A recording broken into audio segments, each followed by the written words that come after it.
Depois de uma eliminação na Libertadores e derrotas em casa para Santos e Atlético Mineiro, muitos imaginavam que o 2023 do Palmeiras tinha acabado. Mas graças ao grande desempenho individual de alguns jogadores e a uma mudança tática do Abel Ferreira, o Palmeiras briga novamente pelo título. No vídeo de hoje eu te conto os detalhes dessa mudança dentro de campo.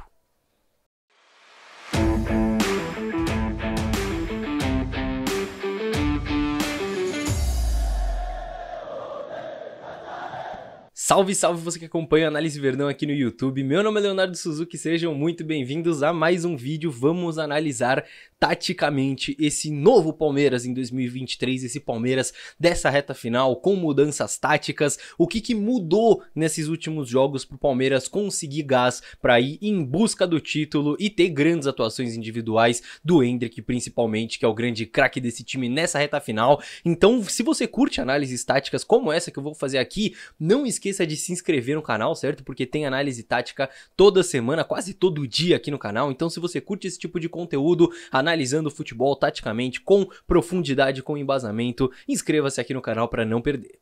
Então, para entender o que mudou, a gente precisa entender onde o Palmeiras estava. Depois da lesão do Dudu, o Abel insistiu em uma formação que tinha Marcos Rocha e Mike juntos de maneira fixa e com o Arthur que estava não só em má fase, mas também em uma função em campo que não o potencializava. E isso resultou num Palmeiras que tinha dois problemas principais: a saída de bola ruim, preenchendo mal a entrelinha adversária e obrigando o Veiga a buscar a bola lá atrás enquanto ninguém ocupava o espaço dele. Isso facilitava a marcação do adversário e deixava o Palmeiras encaixotado para sair jogando. E além disso, quando conseguia avançar vinha o outro problema: a formação tornava o time altamente previsível. Quando o Piquerez recebia pela esquerda, não tinha mais a dobra de um ponta junto com ele, como era com o Dudu. Ele ficava em uma situação complicada contra lateral e ponta adversário, tendo só duas opções: ou toca para trás, ou tenta um cruzamento aleatório na área. E essa foi a tônica do ataque do Palmeiras naquele período, um time previsível que ou facilitava o trabalho dos meias e dos atacantes adversários na marcação, ou facilitava o trabalho do zagueiro com cruzamentos aleatórios. Depois disso, o Abel até tenta ali uma formação com Endrick e Kevin jogando juntos, mas também não consegue grandes resultados. E aí, diante desse dilema de como montar um time para essa reta final de Campeonato Brasileiro, eu imagino que o Abel se voltou para dois pontos principais: o uso de três zagueiros para tentar dar um equilíbrio e uma variação nas formações de defesa, coisa que eu já explico, e a potencialização das principais individualidades do time. Ah, e antes que me entendam mal, tá? Não, esse time não está perfeito, tá? Tem muitas falhas sim, defensivas e ofensivas, tem uma certa irregularidade no desempenho. Eu não quero pintar essa nova formação do Palmeiras, esse novo time, como um time perfeito, que não tem falhas. Mas o ponto aqui é que uma recuperação desse time na reta final parecia muito improvável. E o fato de que o Abel conseguiu recuperar os jogadores mentalmente e conseguiu criar um fator novo para essa reta final pós-eliminação de Libertadores é sim uma coisa para se elogiar.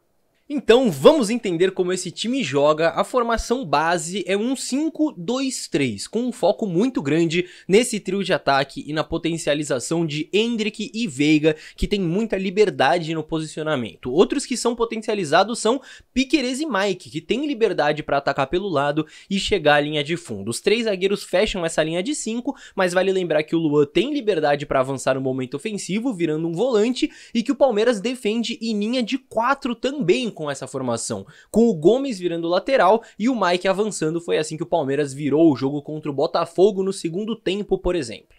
Então, falando nessa defesa, que como eu disse, pode variar a formação, né? Então, por exemplo, no primeiro tempo contra o Botafogo, o Palmeiras usou linha de 5, né? Os três zagueiros juntos. Mas no segundo tempo, usou linha de 4. Contra o Atlético Paranaense, linha de 5. Contra o Flamengo, linha de 4. Contra o Inter no último jogo, linha de 5 de novo. Então, realmente, pode variar essa formação defensiva. Mas os comportamentos não variam. A ideia é ter aqueles encaixes defensivos muito claros, né? Aquele famoso cada um pega o seu, com o Endrick, o Breno e o Veiga prontos para acelerar no contra-ataque a partir do momento em que o time recupera a bola. E aí, claro, tem vezes que a execução e o encaixe dessa marcação acontece muito bem, levando a uma transição perigosa, por exemplo, mas tem vezes que não encaixa tanto assim, levando a jogadores atrasados e espaço para o adversário chegar com liberdade, como foi exatamente justamente naquele primeiro tempo contra o Botafogo.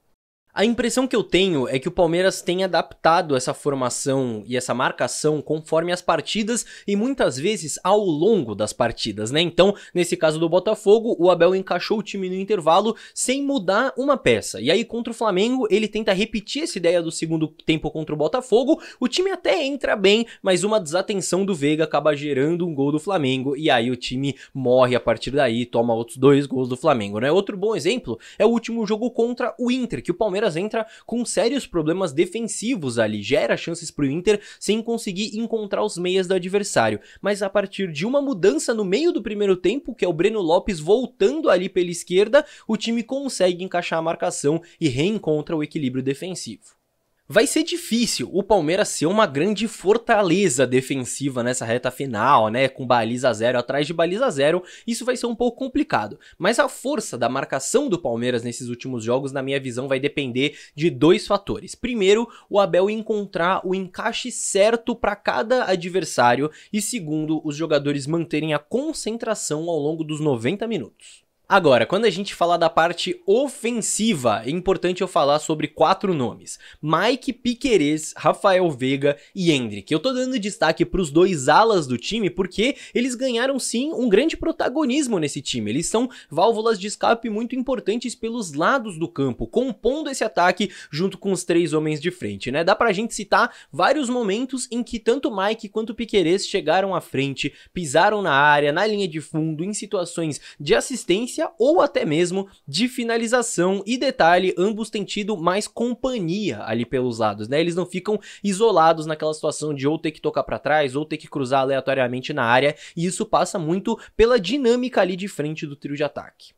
Porque eu acho que a grande ideia ofensiva do Abel foi dar uma liberdade para Endrick e Rafael Veiga brilharem, mas principalmente o Endrick, é claro, que é a estrela principal dessa reta final de Campeonato Brasileiro do Palmeiras, e eu tô falando aqui de todo o contexto tático, de todas as mudanças que são importantes, né, para poder equilibrar o time, mas é claro que o Endrick é craque e tem lances que ele simplesmente tira da cartola, como foi o primeiro gol contra o Botafogo, que é o gol que recoloca o Palmeiras no jogo, em que ele basicamente enfrenta uma defesa inteira. Então ele é realmente o grande personagem dessa reta final de temporada do Palmeiras, é o jogador mais importante do time, tem sido líder técnico nas últimas partidas.